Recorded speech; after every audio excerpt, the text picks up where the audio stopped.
नमस्कार। इस वक्त के बुलेटिन के साथ हाजिर हूं मैं अनुपम। गोला गोकर्णनाथ विधानसभा सीट पर होने वाले उपचुनाव के लिए सियासी दलों ने अपनी अपनी सियासी गोटियां बिछाना शुरू कर दिया है। इस सीट पर काबिज होने के लिए बीजेपी ने अपने दिवंगत विधायक अरविंद गिरी के पुत्र अमन गिरी को गोला विधानसभा से अपना प्रत्याशी बनाया है।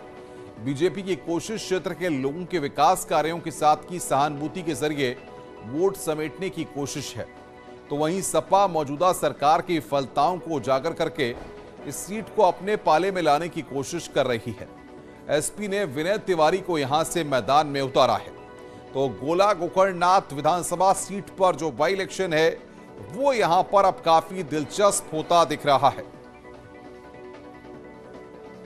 समाजवादी पार्टी ने विनय तिवारी को मैदान में उतारा है और अरविंद गिरी कई बार क्योंकि यहां से विधायक रहे हैं, साल 1996, 2002, 2007। क्या आप मुद्रा लोन के लिए दर्जनों बैंक जाकर थक चुके हैं? आसानी से 10 लाख मुद्रा लोन कैसे प्राप्त करें सीखना है तो फ्रीडम ऐप को अभी डाउनलोड करें। 2017 इस बार अरविंद गिरी के बेटे चुनावी मैदान में ताल ठोक रहे हैं।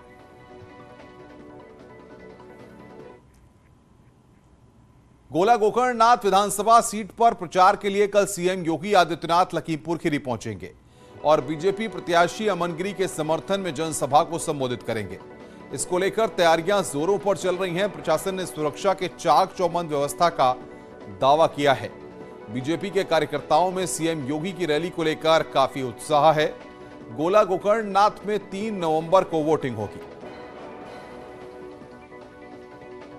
खीरी में छोटी काशी के नाम से मशहूर गोला गोकर्णनाथ विधानसभा के उपचुनाव में 3 नवंबर को मतदान होना है, जिसको लेकर प्रदेश के मुख्यमंत्री योगी आदित्यनाथ का दौरा 31 अक्टूबर को यानी कल है, जिसको लेकर आज तैयारी चल रही है। मंच बनाया जा रहा है। इस बड़े से मैदान में कल कुर्सियां लगाई जा रही है और ये मंच की तैयारी चल रही है। जिस तरीके से कल योगी आदित्यनाथ का दौरा है, इसको लेकर प्रशासन के पूरी तरीके से मुस्तैद है। मंच बनाया जा रहा है। इसी मंच के पीछे ही मैं रिक्वेस्ट करना चाहूँ कैमरामैन से दिखाएं कि हेलीपैड बनाया गया है, जिसमें कल मुख्यमंत्री योगी आदित्यनाथ का उड़न खटोला उतरेगा और उसके बाद कल 12 बजे एक जनसभा को संबोधित करेंगे।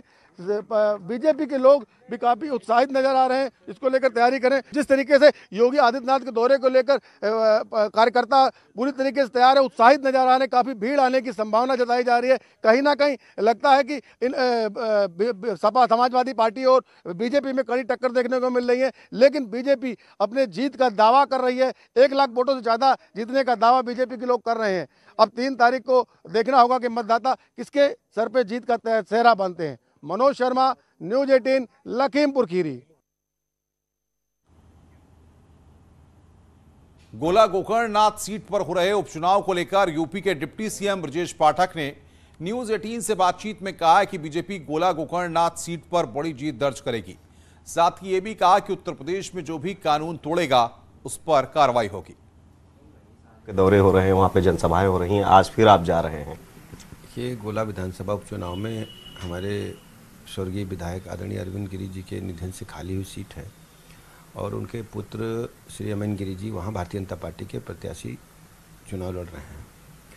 हमारी भारतीय संस्कृति की और हमारी सनातन संस्कृति है, यदि किसी पुत्र का पिता आकस्मिक रूप से हम दुनिया छोड़कर चला जाता है तो हम सब उसके दुख में शामिल होकर के उसके हौसले को बढ़ाते हैं और उसको जीवन दोबारा जीने लायक माहौल प्रदान करते हैं।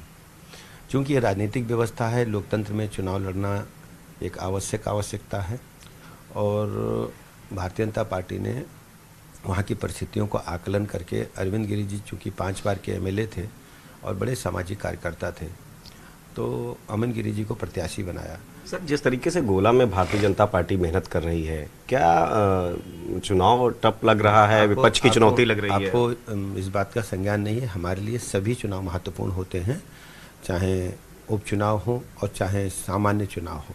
भारतीय जनता पार्टी के कार्यकर्ता सभी चुनौतियों को गंभीरता के साथ लेते हैं और बूथ बूथ जाकर घर घर जाकर के हम आदरणीय प्रधानमंत्री नरेंद्र मोदी जी की गरीब कल्याण नीतियों को और अपने योगी जी की जो लॉ एंड ऑर्डर की बातें उनको जन जन तक बताते हैं और यही हमारी जीत का आधार होता है।